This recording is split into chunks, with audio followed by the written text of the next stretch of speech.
बूढ़े माँ बाप का सम्मान।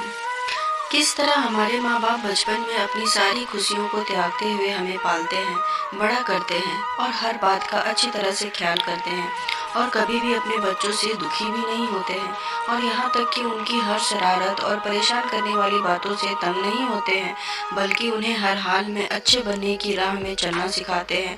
और यही बच्चे जब बड़े बन जाते हैं, पैसा कमाने लगते हैं और खुद को इतना बड़ा समझने लगते हैं कि उन्हें अपने स्वार्थ के आगे कोई नहीं दिखता है।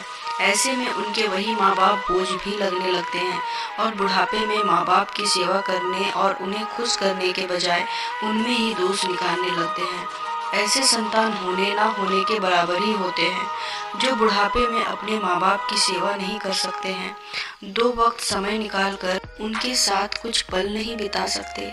ऐसे बच्चे माँ बाप के बुढ़ापे की लाठी बनने के बजाय उल्टा माँ बाप को बोझ समझने लगते हैं। तो चलिए, जिस प्रकार हमारे माँ बाप हमारे वजूद का कारण होते हैं और वही माँ बाप इन बच्चों के लिए बोझ बन जाते हैं, इसी सोच पर यह दिल छू लेने वाली कहानी। एक 80 वर्षीय व्यक्ति अपने 45 वर्षीय उच्च शिक्षित बेटे के साथ अपने घर में सोफे पर बैठा था। अचानक उनकी खिड़की पर एक कौवा बैठ गया। पिता ने अपने बेटे से पूछा, यह क्या है? बेटे ने जवाब दिया, यह एक कौवा है। कुछ मिनटों के बाद पिता ने अपने बेटे से दूसरी बार पूछा, यह क्या है? बेटे ने कहा, पापा, मैंने अभी तो बताया यह एक कौवा है। थोड़ी देर बाद बूढ़े पिता ने फिर से अपने बेटे से तीसरी बार पूछा, यह क्या है? इस बार बेटे ने गुस्से से जवाब दिया, यह एक कौवा है, एक कौवा। थोड़ी देर बाद पिता ने फिर से अपने बेटे से चौथी बार पूछा, यह क्या है? इस बार बेटा अपने पिता पर चिल्लाया, आप मुझसे बार बार एक ही सवाल क्यों पूछ रहे हैं? हालांकि मैं आपको कई बार बता चुका हूँ कि यह एक कौवा है। क्या आप इसे समझ नहीं पा रहे हैं? थोड़ी देर बाद पिता अपने कमरे में गए और एक पुरानी डायरी लेकर आए जिसे उन्होंने अपने बेटे के जन्म के बाद से बनाए रखा था। एक पेज खोलने पर उन्होंने अपने बेटे को उस पेज को पढ़ने के लिए कहा। जब बेटे ने इसे पढ़ा तो कुछ ऐसे शब्द डायरी में लिखे थे, आज मेरा 3 साल का छोटा बेटा सोफे पर मेरे साथ बैठा था।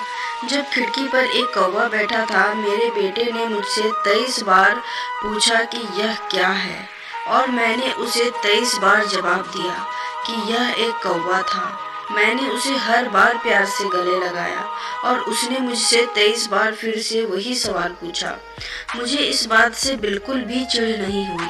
मैंने अपने मासूम बच्चे के लिए प्यार महसूस किया, जबकि छोटे बच्चे ने उससे 23 बार पूछा, यह क्या है?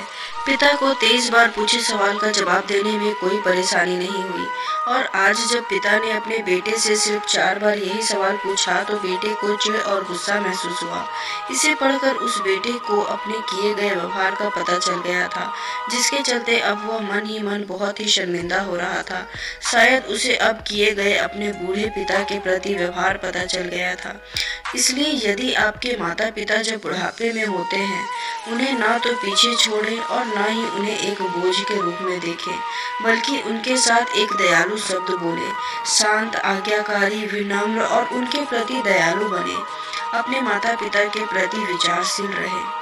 इस छोटी सी कहानी में बहुत बड़ी सीख छुपी है। इसे ज़्यादा से ज़्यादा अपने दोस्तों और परिवार वालों के साथ शेयर करें। उम्मीद करती हूँ कहानी पसंद आई होगी। इस पर आपकी क्या राय है कमेंट में ज़रूर बताएं और लाइक सब्सक्राइब करके बेल आइकन को प्रेस कर दें। कहानी देखने के लिए, सुनने के लिए बहुत बहुत धन्यवाद।